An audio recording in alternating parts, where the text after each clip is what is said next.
confíen en esa sabiduría, empiecen a cuestionar el por qué hacen las cosas, por qué se conducen a tomar ciertas decisiones, porque tal vez ahí se van a dar cuenta que no es suyo, que no es la información de ustedes. Tal vez viene un poco de, como lo hablábamos, de la familia o del ancestro, tal vez de este movimiento colectivo, pero sí empezar a limpiar esta información nos permite conocernos a nosotros realmente, a esa alma, a qué hemos venido, quiénes somos sin todas estas etiquetas o estas programaciones que nos han impuesto. Soy Andrea Holística y estás escuchando Equilibrium Podcast.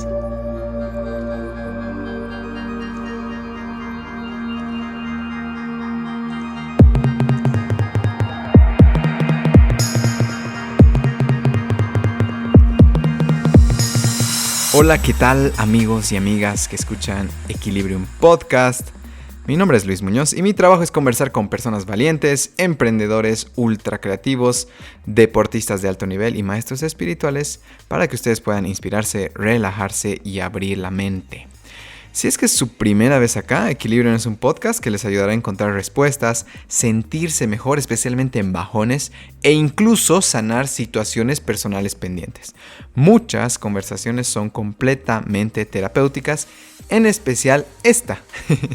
Estamos en Apple Podcasts, Spotify y también en Google Podcasts. Algo que les recomiendo siempre es escuchar el podcast mientras limpian la casa el domingo, el sábado, mientras caminan o trotan.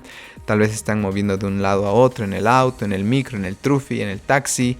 Es una manera súper sabrosa de pasar esos momentos, te sientes súper acompañado. O también, si es que van a hacer un viaje, qué sé yo, larguito, de 1 hora, 2, o tal vez se van al otro lado del charco, pues se pueden escuchar unos 3-4 episodios como si nada y sentirse muy acompañados. De verdad, gracias por estar acá. Espero que los que están escuchando regularmente el podcast les sirva mucho. Sé que ha subido muchísimo la audiencia. Entonces, gracias por invitar a sus amigos, a su familia. Todos tenemos a alguien que tal vez no le está pasando tan bien, o más bien es alguien que está con unas ganas de crecer. Creo que para ambos casos el podcast les va a ayudar y servir muchísimo. Si es que quieren alguna recomendación en base a lo que están viviendo, pueden escribirme a mi Instagram, LuisMunozD. Con todo gusto les respondo. Y también quiero agradecer por escuchar a Brisa Rejas en nuestro anterior episodio. Ha sido, creo, un episodio súper identificable para muchos, al menos para mí. Que, qué sé yo, venimos de un background generalmente católico. De repente al crecer nos separamos. Y lastimosamente nos perdemos, ¿no?, de algunas cosas que hay detrás, tal vez, de este término tan controversial que es la religión. Entonces, quizás detrás estaba Dios, solo que el lenguaje no fue el apropiado, ¿no? Llámalo Dios, universo, energía. Entonces creo que, y aquí viene la enseñanza de la semana, que lo estoy haciendo cada vez, es no se olviden de esta parte devoción, de esta palabra devoción. Estoy aprendiendo mucho justo de Bhakti Yoga, que es el yoga devocional. Y algo que he entendido es esta, no sé si ustedes alguna vez han ido o han visto en alguna iglesia, generalmente las cristianas, cómo cierran los ojos y se entregan al momento. Fuera de todas estas etiquetas que lastimosamente se utilizan, ¿no?, fanatismo y demás, que sí, evidentemente puede haber en algunos casos, este estado de entrega, de devoción, de cerrar tus ojos y entregarte completamente al momento, ya sea cantando, ya sea bailando, esta devoción hacia algo nos está faltando. Nos está faltando a todos y es parte súper clave de un área, digamos, que espiritual, ¿no?, que es parte del equilibrio. Entonces no se olviden, tal vez, no sé si en la noche, cerrar los ojos, ponerse una musiquita, ya sea Dios, Jesús, Buda, Shiva. Buscar tal vez o al universo, a la creación, entregarse y sentirse agradecidos de eso, ¿no? Uno puede trabajar mucho su mente, su cuerpo, pero esta parte de verdad, chicos, chicas, les digo que les puede cambiar. Muevan los hombros, muevan las caderas, sonrían, cierren los ojos, no tienen que hacerlo para nadie, más que para esa energía divina, lo que sea que ustedes le pongan ahí. Entonces no se olviden de esa parte, hagan la prueba y díganme, me cuentan luego, estoy seguro que les va a hacer bien. También, bueno, compartir que seguimos con Equilibrium Therapy. Váyanse a nuestro Instagram, mi Equilibrium Therapy, si es que necesitan acompañar. Sí, compañía, ¿no? Acompañar a compañía en algún sentido, quieren ir a algún lugar, pues seguramente las personas que van a estar ahí les pueden ayudar. También quería invitarlos al club de lectura. Este mes vamos a leer un librazo que se llama Amar o Depender de Walter Rizzo. ¿Por qué digo que es un librazo? Nunca en el colegio, en ningún lado en la universidad, nadie te enseña sobre relaciones. Nadie. Tú crees, por lo que has visto en la tele, por lo que tus amigos te dicen, cómo deberías manejar una relación y al final terminas en un rollo. Todos terminamos en un rollo. Entonces creo yo, así como aprendes matemáticas para ser ingeniero, así como aprendes la parte social para defender a un grupo, genial, genial. Pero si se dan cuenta, muchos de los problemas de este mundo inician porque alguien está inestable en su relación. Entonces se dan cuenta el impacto que tienen las relaciones en la vida de todos y nadie sabe. Entonces en el club de lectura van a poder conocer a otras personas, van a poder escuchar sus perspectivas. Este mes va a estar súper divertido justamente por el tema de relaciones y al mismo tiempo súper profundo, porque creo que vamos a poder reconocer esos errores típicos que conocemos y hacer algo al respecto. Entonces por favor vayan a inscribirse a nuestro club de lectura 769-2823-6. 769-2823-6. Y si no, váyanse a Equilibrium Clubs en Instagram, creo que está más fácil de recordar. Donde también van a encontrar el club de escritura. Muy pronto lanzamos nueva dinámica. Ahorita están tal vez terminando la dinámica del anterior mes, que era reconciliándome con mis errores.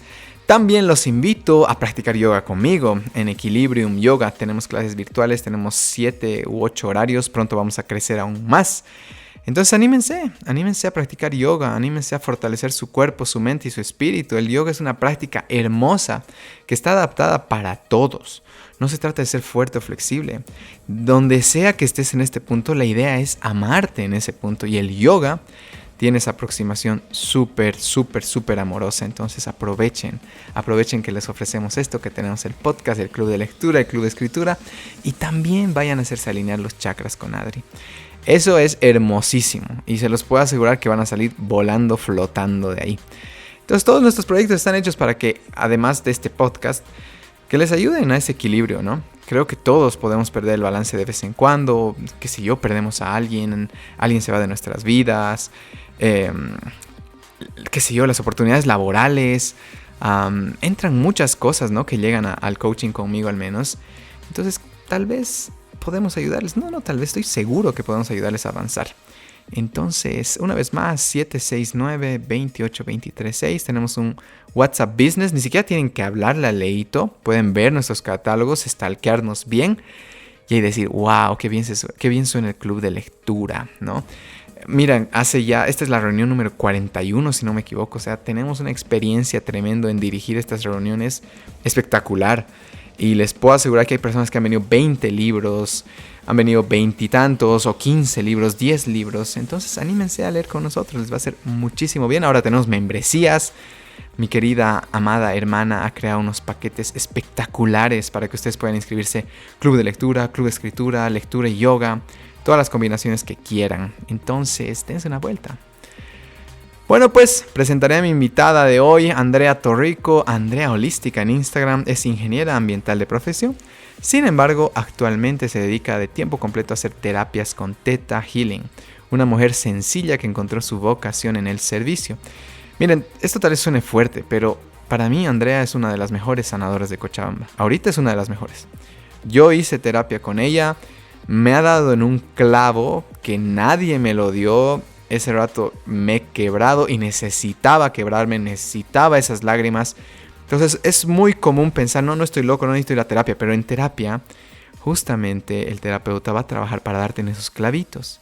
Y que llores lo que está pendiente.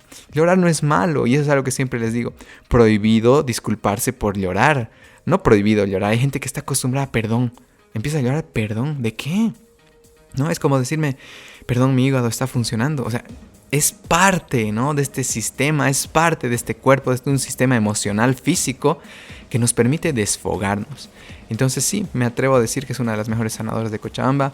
Es una mujer súper intuitiva. Y eso hace un gran terapeuta. Entonces, ¿de qué hablamos? No me voy a extender mucho. ¿Por qué tuvo que hacer supervivencia y qué aprendió en esa experiencia? Estaba súper divertido esa parte del principio. Hemos hablado también de experiencias laborales como espejos, ¿no?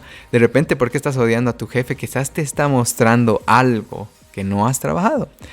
Y también, obviamente, hemos hablado de terapia Theta Healing, que es y muchísimo más. No me quiero extender más, no le doy más vueltas. Con ustedes, la gran sanadora Andrea Torrico. ¿Qué ha desayunado, Andre? ¿Qué he desayunado? Bueno, muy poco, la verdad. Estoy con un plan un poco regenerativo hace unas 7 semanas. Debería estar siguiendo mi plan, pero he llegado en ese momento a las 7 semanas en la que he dicho, voy a ser un poco más libre con esta restricción que tengo de alimento.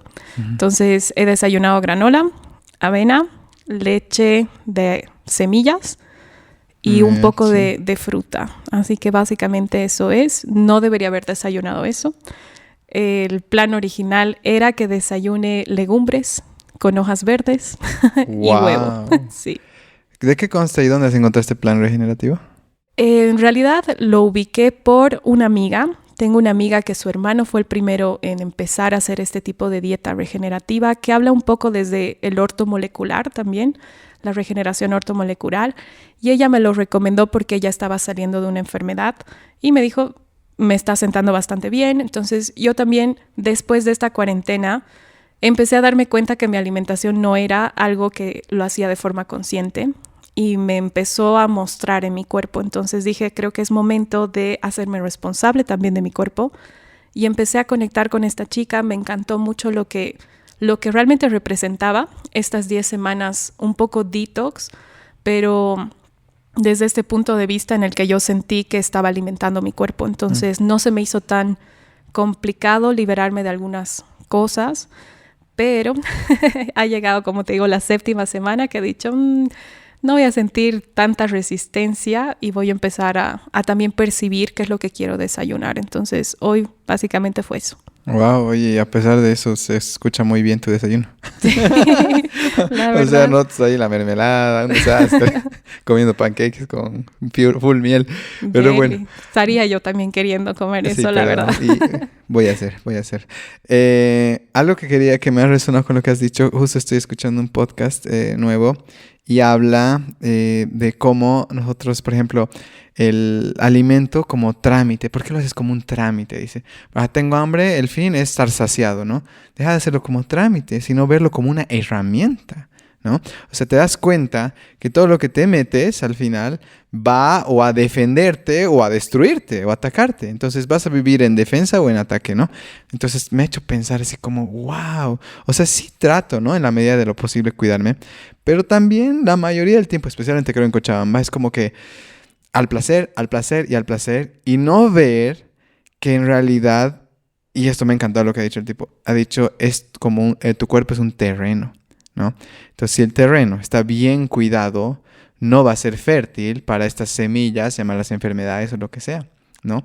Va a ser un terreno fértil para otras cosas, para una masculinidad virtuosa, una energía elevada, una vibración.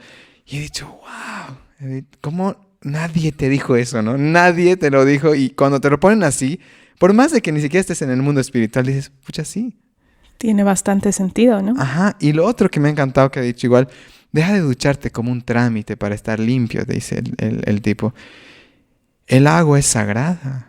Hazlo como un acto sagrado de limpieza. Rezá, me decía el tipo en el podcast que me había dicho. Bien conectado con el tipo. Mi cuate. Mi cuate, mi profe. Decía, rezá en el agua. Rezá y sentí que te está limpiando. Y dicho, es verdad, a ratos es tan... No sé automático. Si es automático, estético, ¿no? De repente es como quiero estar bañado para verme bien. En vez de decir, pucha, voy a aprovechar este chorro de agua, que es el origen, ¿no? Que hemos estado en agua y nos hemos formado. Y de alguna manera hay una memoria en nuestro cuerpo que puede recordar y decir, pucha, sí, de acá vengo, ¿no? O qué necesito pedir, qué necesito que fluya en mi vida. Y hoy les confieso que estaba en el agua y me he arrodillado, ¿no? He apoyado mi frente y he sentido el agua pasar por mi frente. He apoyado bien mis palmas sobre el piso y he dejado que el agua me chorree y he empezado así como, ni siquiera sé si rezar, orar, hablar. Y he empezado a pedir, limpiame esto, ¿no? No necesito ya esto. Y así como que he salido medio que volando y renovado. Entonces creo que es eso, ¿no? Dejar de vivir algunas cosas como trámite, sino darle conciencia. Yo creo que estoy ahora en esta parte de mi vida donde logro conectar con lo que dices, porque creo que de alguna manera la forma en la que nos han educado, lo que es la sociedad como tal, no solo aquí, sino en todas partes, se ha vuelto una desconexión de estas pequeñas cosas que nos permiten conectar con quienes somos y sentir que somos parte de algo. Entonces, el alimento es bastante importante.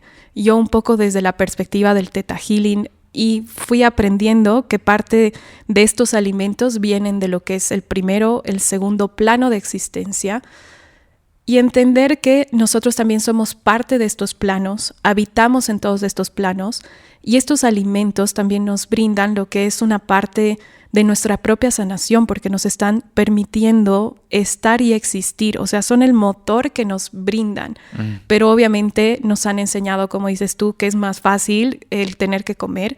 Yo debo confesar que cuando era niña, y de hecho hace poco hemos estado recordando un poco esto, no me gustaba comer, no podía comer, o sea, tenía unos temas con la alimentación porque me quedaba comiendo al final sola, justo en la hora de almuerzo a mí me tocaba comer sola.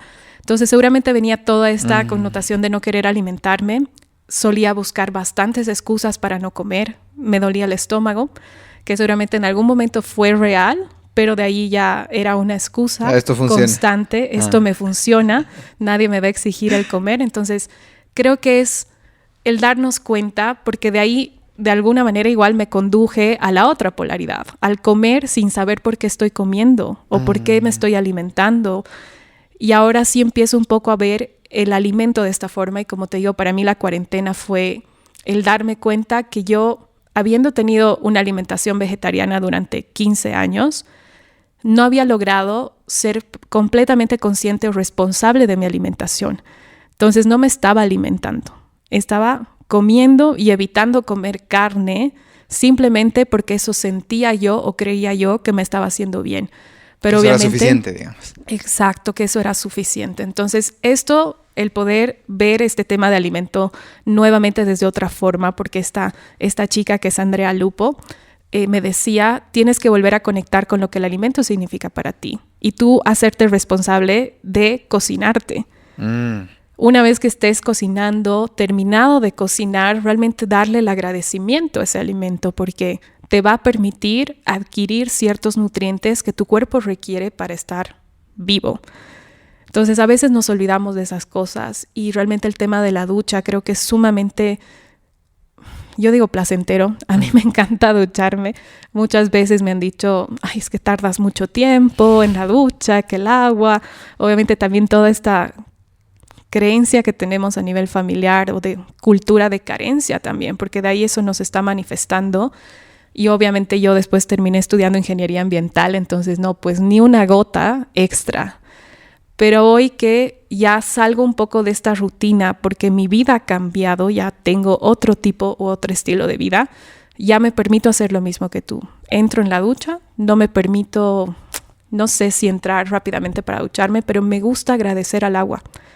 Cuando enciendo el agua agradezco que tengo agua primero para poder ducharme, que permito que esta agua pueda conectarme y de hecho son los lugares o el espacio donde yo empiezo a cuestionarme todo esto de haber escuchado en algún momento que esto es una ilusión, que en realidad no sentimos, ¿no? Entonces ahí me digo, es tan rica esta sensación que yo recibo al percibir el agua en mi cuerpo, que digo, qué hermoso cómo mi mente se está inventando esto, en caso de que realmente no exista esto.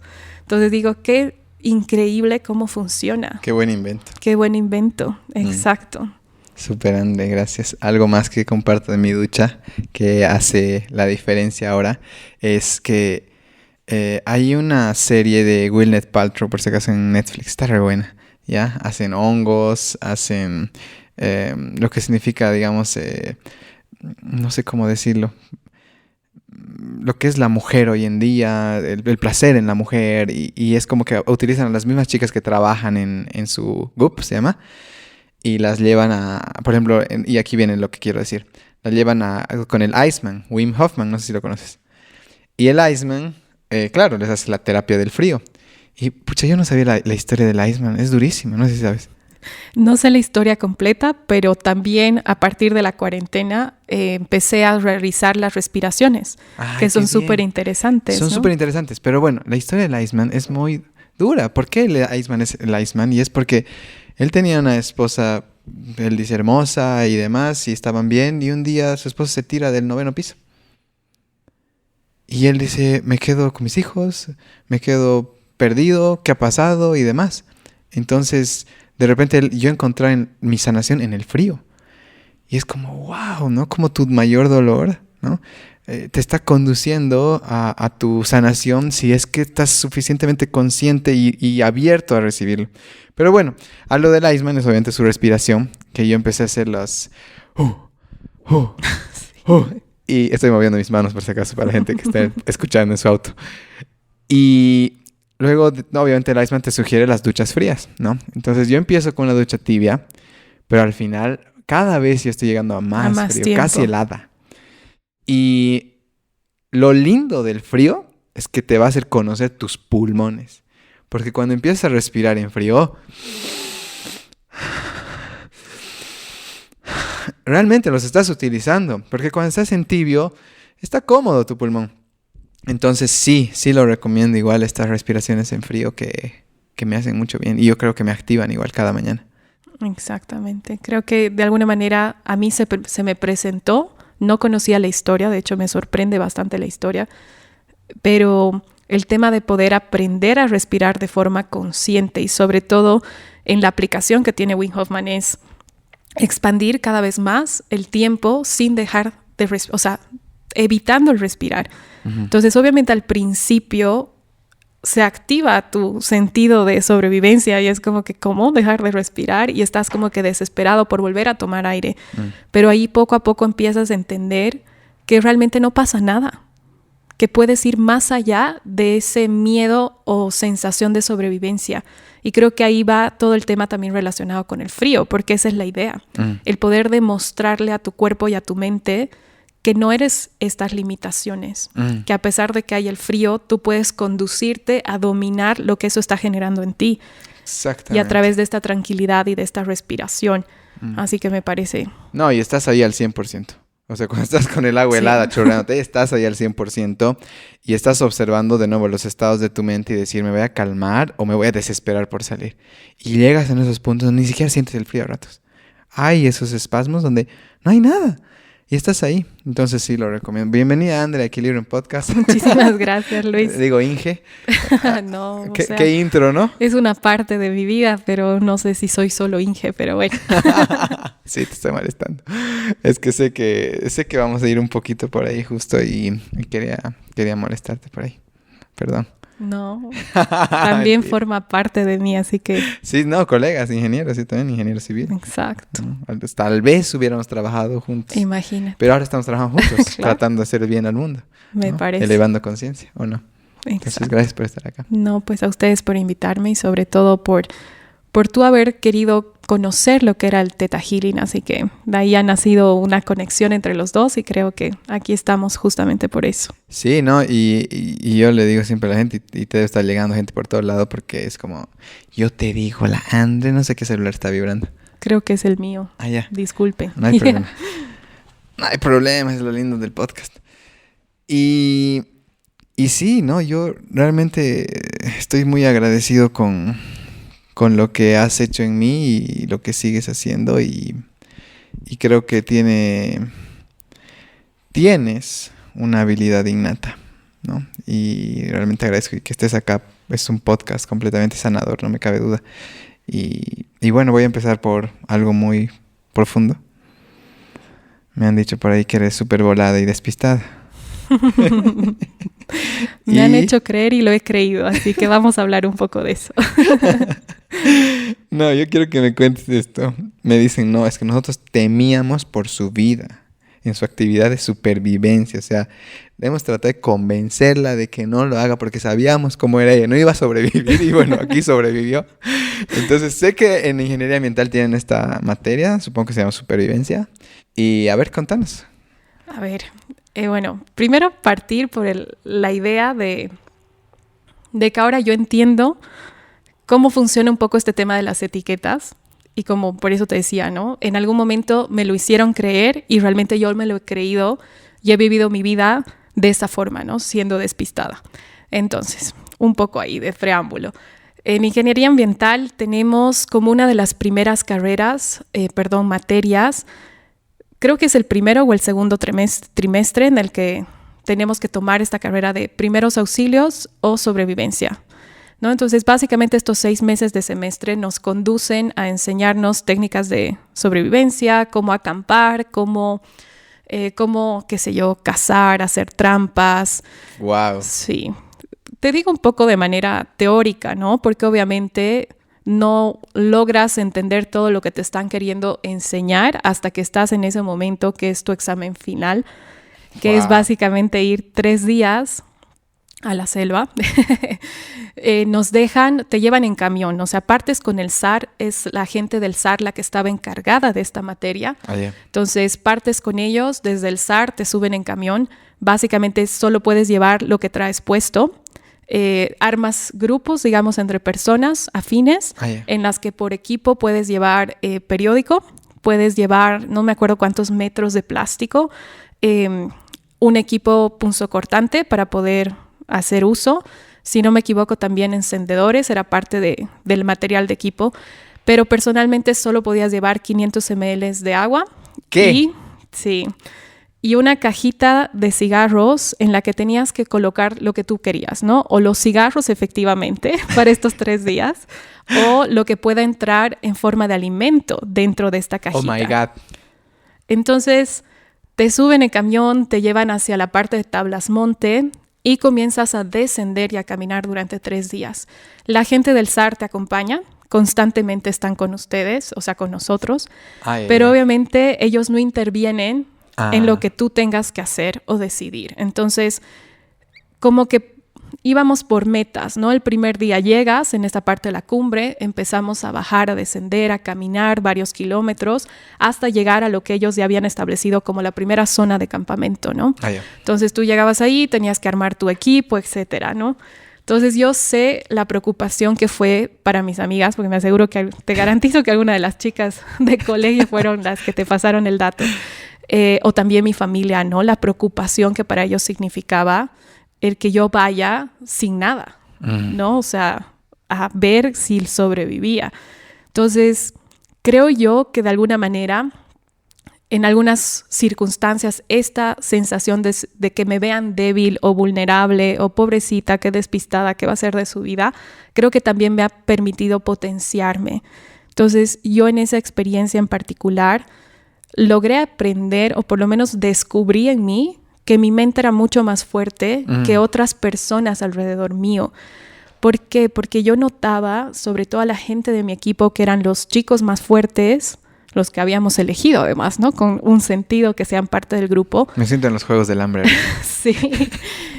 Lloraban de tristeza, de miedo, de angustia. No solo los chicos, ¿no? También las chicas, de hambre, el sentir que no podíamos alimentarnos o tener que cazar. Y ahí entraba también el hecho de ¿por qué tenemos que cazar? ¿No? ¿Cómo yo voy a cazar a alguien? Obviamente yo ya era vegetariana para ese entonces. Entonces, para mí fue como que no, yo no necesito cazar. Yo voy a vivir de mi almendra y mis pasas que entraron en mi cajita. Además, de forma clandestina, logramos llevar chocolate, me acuerdo, en nuestros botines de trekking, ¿no? Lo siento, Sar. Sí, lo siento, profe. Disculpas, pero creo que ellos sabían, ¿no? O sea, han de decirme que se los permitimos porque no era la primera vez que pasaban por esta circunstancia y sabían cómo las personas seguramente reaccionaban a esto, ¿no? Pero ahí yo logro notar que pasando los días en los que no nos habíamos alimentado bien, habíamos recorrido bastantes kilómetros caminando y nos tocó incluso un día se nos vino la riada justo cuando estábamos bajando en el río y llovió tan fuerte que no pudimos volver hacia arriba. Wow. La gente del SAR estaba en la parte superior del río, nos habían dejado a nosotros en este segundo punto porque era el lugar donde constantemente acampaban, ¿no? La segunda parte, y ellos tenían su campamento en la parte superior.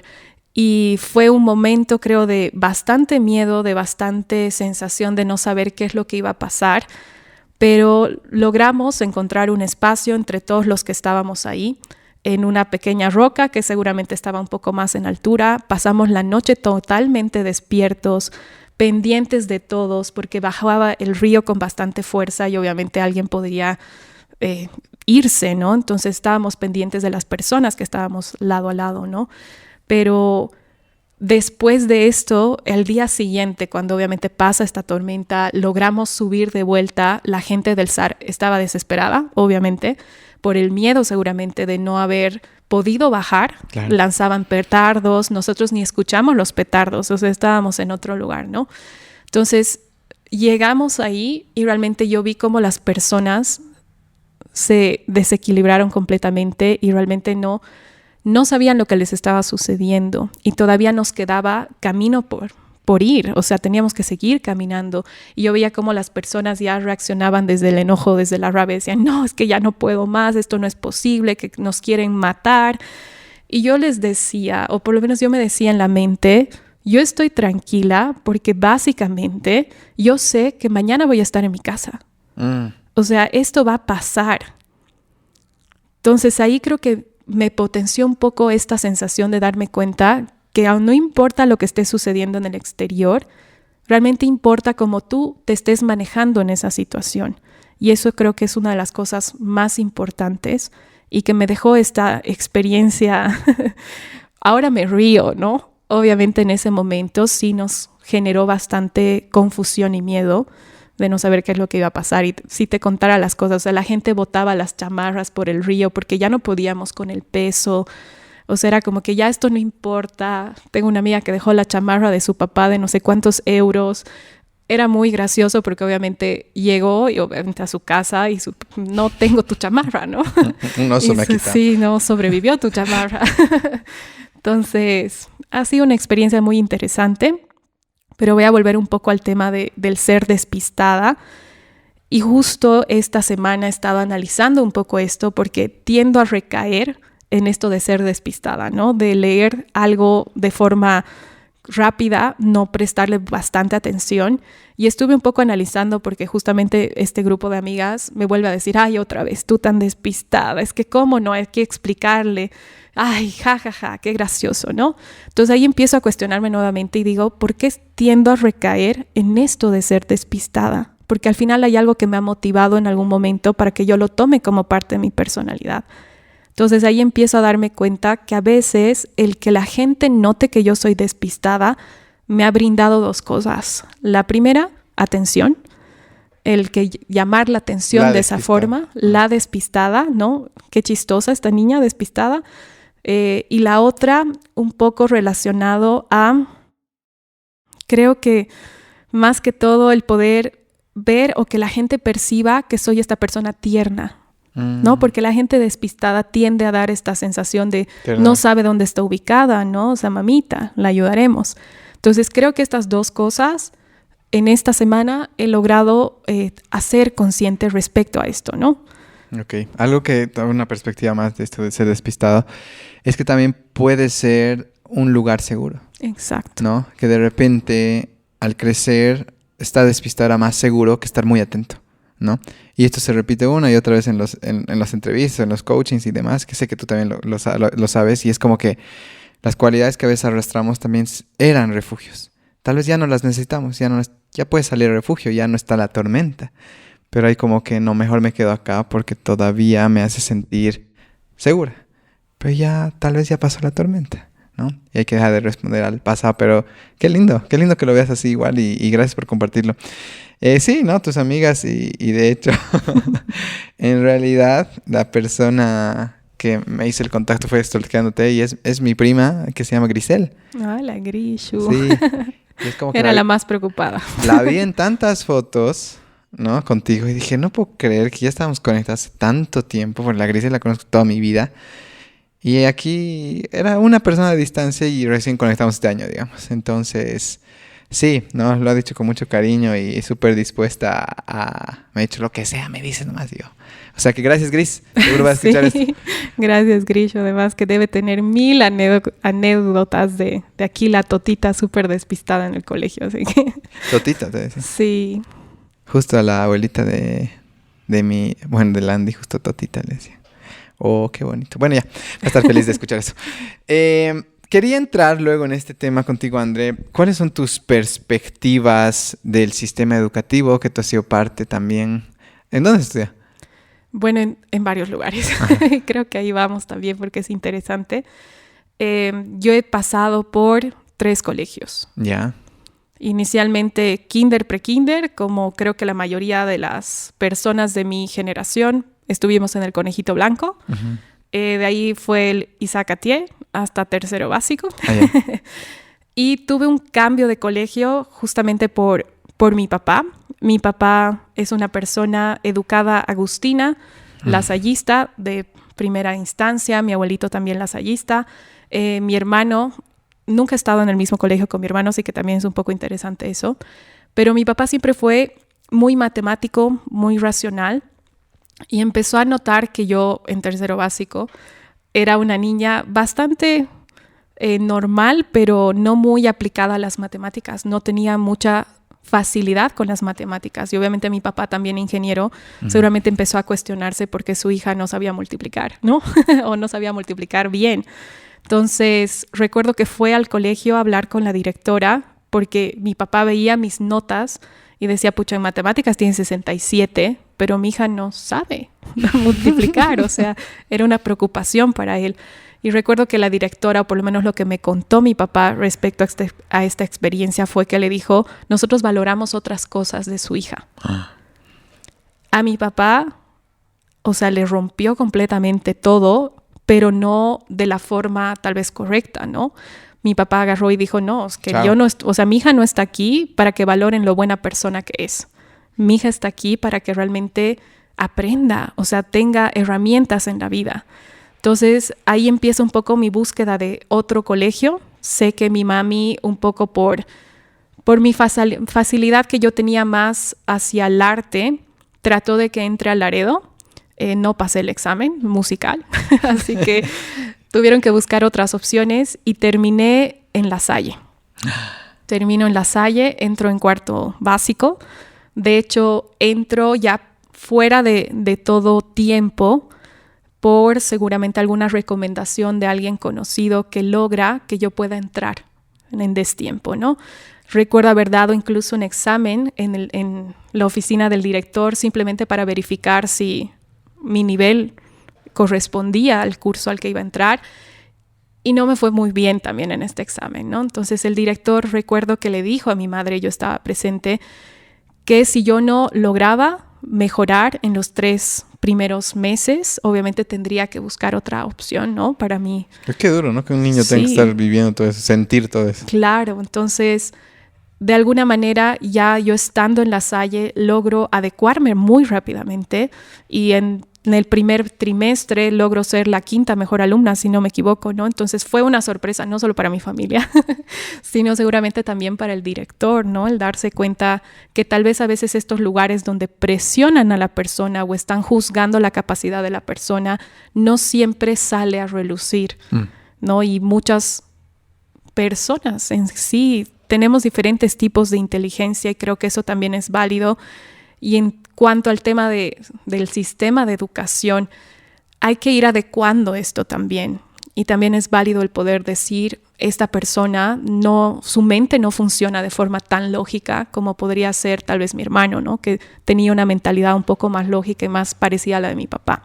Entonces, básicamente estoy en La Salle hasta 8º. ¿Qué promo eres? Soy 2006. Hubiéramos coincidido en el colegio, de hecho. Sí, seguramente. Pero bueno, entonces mi papá nuevamente toma una decisión de cambiarme de colegio. Mis papás ya estaban divorciados, ¿no? Entonces Mi papá no solía vivir mucho en Cochabamba, siempre trabajó en otra ciudad, ya sea La Paz o Santa Cruz, siempre estuvo externo. Y eventualmente llegó, me acuerdo, un momento a Cochabamba, seguramente un fin de semana, y mi mamá dijo, la recoges a tu hijita, tiene una fiesta, yo voy a dormir tranquila este fin de semana. Y mi papá va a recogerme y se sorprende un poco respecto al ambiente que yo tengo en ese lugar. Y al día siguiente mi papá llama a mi mamá y le dice, tiene que cambiarse de colegio, ¿no? Y mi mamá le dice, no, o sea, le va bien, es un buen nivel, tiene muy buena educación aquí, tiene todo, ¿no? O sea, está bien, no estoy de acuerdo. Y mi papá empieza a mover un poco sus hilos, habla con mi tío, que justamente mis primos estaban en el Froebel, y empiezan a hablar, ya tengo el conocido que está en el consejo y nos puede ayudar para que pueda ingresar y presentar sus papeles. Entonces mi papá se mueve un poco de forma independiente y se toma la decisión de que vaya a dar el examen, ¿no? Obviamente a mí me genera un poco de conflicto en el momento porque... ¿Qué edad? Tenía pues que claro, era 12, 14, 13 años, exacto. Entonces es creo el lugar cuando uno está tratando de entender quién es. Sí. Entonces, y que cualquier lugar es seguro si encuentras unos cuantos amigos. Exacto. Entonces, para mí fue un poco frustrante tal vez porque obviamente yo a esa edad no podía decidir algo diferente. Mi papá era el que tenía que tomar la decisión. Entonces, logro entrar al Froebel. También es un poco interesante porque hay ciertas cosas que se me repiten. Vuelvo a dar el examen y no paso. O sea, era de las mejores alumnas en La Salle, pero no paso el examen al Froebel. Y logran hacer como un filtro. No sé cómo funcionan las cosas, pero creo que con apadrinamiento funcionan muchas cosas. Oh, sí. Entonces, justo una amiga que también venía de La Salle en mi paralelo, que es Moni, también busca el irse, ¿no? Su papá, muy amigo de mi papá desde el colegio, fueron compañeros de La Salle también, entonces se sienten felices de que sus dos hijas estén entrando juntas a un nuevo colegio. Logramos dar un siguiente examen, ahí pasamos las dos y ya empezamos a formar parte de lo que es el Froebel, ¿no? Ha sido para mí, si ahora me preguntas cuál es mi colegio, para mí es el Froebel, porque creo que ahí ha sido el lugar donde yo me he sentido más cómoda, más con el permiso de ser quien soy, y algo que yo notaba bastante desde La Salle a lo que fue el Froebel, porque todo lo que es mi responsabilidad y mi disciplina la tengo heredada de La Salle y agradezco bastante eso porque me ha permitido ser ordenada. Pero cuando yo llegué al Froebel, lo primero que le solía decir a mi mamá es, no puedo creer que aquí te pregunten tu opinión. Y era algo que yo en La Salle nunca pude percibir porque era la opción o la opinión del profesor y tú simplemente tienes que aprender lo que él te está diciendo, ¿no? Entonces aquí fue como darme la vuelta y decirme, pero ¿qué piensas tú? Oye, ¿no sabías del Froebel? Entonces ahí yo empecé un poco a cuestionar y a decir, oye, realmente yo nunca me he puesto a pensar qué es lo que pienso yo de estos temas. Entonces me encantó, obviamente la experiencia, me sentí mucho mejor, más bienvenida, porque justamente el último año que estuve en La Salle tuve un inconveniente con la gente de mi curso. Entonces yo ya me sentí un poco aislada. Entonces obviamente volver a encontrar un ambiente seguro, un ambiente donde me sentía bienvenida, me ayudó bastante, ¿no? Entonces creo que para resumir, dada mi experiencia de pasar por diferentes lugares, siento yo que es bien importante que como padres, yo no soy madre todavía, pero tengo a mis sobrinos, por ejemplo, el poder ir observando que cada uno de ellos es diferente, ¿no? Y ver y buscar las mejores opciones que puedan potenciar eso que ellos son. Esas y diferencias. No conducirlos a un sistema o a un colegio que tal vez les vaya a enfrentar con sus miedos, que es lo que yo en algún momento pude evidenciar, ¿no? El tener que enfrentar con estos miedos de la lógica, de las matemáticas, que obviamente no las aprendí cuando era niña. Entonces, era algo que me ha ido marcando hasta en el momento en el que elijo mi carrera, ¿no? Y también decido ser ingeniera, a pesar de que traigo todo esto por detrás. Wow. Mira, tengo que preguntar algo, aprovechando que tú eres alguien que justamente está en este mundo terapéutico y demás, que siempre he visto, ¿no? Conozco muchas personas de papás divorciados, ahora ya más trabajada. ¿Qué hay detrás de eso? O sea, ¿cuáles son las cosas? Alguien que tal vez el día de hoy que está escuchando dices, Sí, a mí también se divorciaron, pero nunca hizo el clic. ¿Qué crees que tú has aprendido, has sacado, que ahora entiendes o que alguien podría entender para sentirse más tranquilo quizás? Creo que es importante lo que dices porque hay un antes y un después. Y creo que de forma consciente, ahora en este momento, puedo ver mucho de lo que ha sido y de lo que me ha marcado el divorcio de mis papás y el matrimonio de mis papás. Entonces, yo siento que, y de hecho hace poco tuve una sesión con una persona que estaba en ese proceso de divorcio o de tomar la decisión de divorciarse, y él cuestionaba un poco el cómo se iba a sentir su hija. Entonces, yo desde mi experiencia lo que pude decirle fue, mira, tu hija va a sentir de cualquier forma. Estando todavía en un matrimonio, ella también va a ir percibiendo ciertas cosas. Y estando fuera ya de este espacio seguro de lo que su familia ha sido para ella, también va a percibir. Entonces, es importante también darles a entender a nuestros padres que no van a poder protegernos. Creo que eso es clave. Que yo ahora valoro bastante la decisión que tomó mi madre de divorciarse. Porque para ella era un lugar, era un momento en el que no se sentía ella misma, no se sentía feliz y tomó la decisión por ella. Un poco obviando cómo nos íbamos a sentir nosotros, pero hoy ya de forma consciente yo admiro eso de mi mamá porque me ha enseñado que puedo irme si no me siento bien. Ahí está la lección. Entonces, creo que esa es una de las lecciones más importantes que he podido tomar de esto.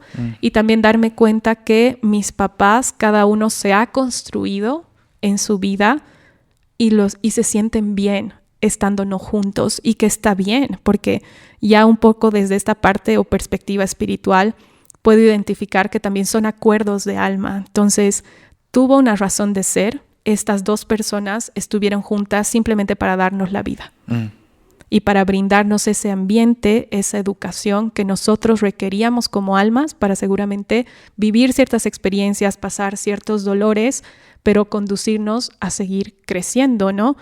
Y también creo que algo que podría recomendar es también a los papás el no tratar de evitar el dolor en sus hijos. Creo que ahora puedo identificar en mí que durante bastante tiempo después de haber pasado por el divorcio de mis papás, yo vivía con mucho dolor, con mucha tristeza, con mucho enojo, con mucha no comprensión de lo que estaba sucediendo. Obviamente de alguna manera inconsciente también los niños suelen creer que es su culpa o que podían haber hecho algo diferente. Se sienten la pegatina. Exacto. Y son cosas que suceden. Por eso digo, no van a poder evitar que nosotros como niños podamos tomar ciertas perspectivas. O sea, eso va a suceder. Quieran o no quieran, traten de hacerlo de la mejor manera, te lleven al psicólogo, traten de hablar de forma correcta contigo. Y creo que ahí va lo que quiero decir, y es que puedan como padres decirles a sus hijos que están tomando la decisión por ellos como adultos. Ay, qué bueno. No es un tema de los niños, pero que está bien que los niños sientan enojo hacia sus padres. Uy. Que puedan aceptar que esos niños se van a enojar con sus papás, pero que les permitan vivir esa emoción, porque, como te digo, a veces tendemos a reprimirlo. Yo recuerdo mucho a mi hermano, después del divorcio, mi hermano justo entra en la edad del burro, que suelen llamarle, y mi hermano reacciona de una forma brusca, torpe, rebelde, y yo era la niña buenita, la niña bonita, la niña que no decía nada, pero ambos estábamos heridos y nadie nos había enseñado lo que era poder transmitir lo que estábamos sintiendo, porque tal vez de esa forma nuestras acciones hubieran sido diferentes. Pero que alguien me hubiera dicho, oye, está bien que estés enojado con tus papás, a mí me hubiera alivianado mucho, porque hasta el día de hoy, si me he conducido a ver este tema de la sanación, a resolver ciertas cosas en mí, es porque esto me seguía moviendo, ¿no? Era una emoción que estaba muy inconsciente en mí y estaba ahí. Entonces me sentía que tenía que actuar de cierta forma, pero reaccionaba de otra. Y en el momento en el que hice clic, y de hecho eso hemos hablado contigo en una sesión, de sentarme y decir, oye, realmente estoy enojadísima con mis papás. Ok, lo acepto. Está bien, porque cuando era niña me dolió. Nunca salió. Nunca salió y no pude, porque eso no no era supe. De un niño bueno o niña buena. Exacto, y no supe cómo sacar ese dolor, ese enojo. y buscaba seguramente otras formas de hacerlo, ¿no? Pero es como que si alguien me hubiera dicho en ese momento, está bien que estés enojada con tus papás, eso no te hace una mala persona, eso no te hace una mala hija y eso no hace que no ames a tus papás. Eso es clave. Simplemente en ese momento te dolió y ya. Entonces es mejor, creo yo, para los padres que tal vez están pasando por esto, el poder darles esa pauta a sus hijos y tener claro que no van a poder protegerlos. Creo que eso es clave. Y aceptar las reacciones que vayan a tener sus hijos y acompañarlos en este proceso. Yo creo que también uno entra en que, bueno, repito esto de ser bueno, yo soy el bueno, la buena, y no me permito sentir esto, pero si realmente vamos a utilizar esa etiqueta, eres el bueno y la muela, la buena, sentilo, porque ese es el proceso. Si no lo sientes, no lo vas a poder soltar. Se sigue guardando. Pero el rato que es como que lo vomitas y lo pones sobre la mesa, recién quizás lo puedas ver y decir, sí estaba dentro mío. Ya no necesito comérmelo de vuelta, ¿no?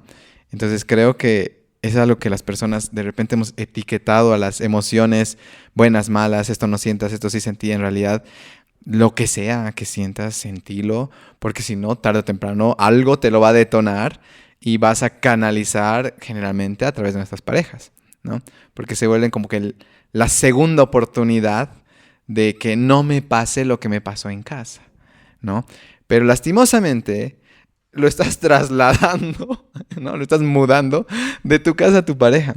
Entonces, ayer hablaba con quién, sí, justo con la mamá de Andy, y hablábamos de eso, ¿no? De sentirlo de una vez. Y hablaba igual con una amiga que se llama Mai, que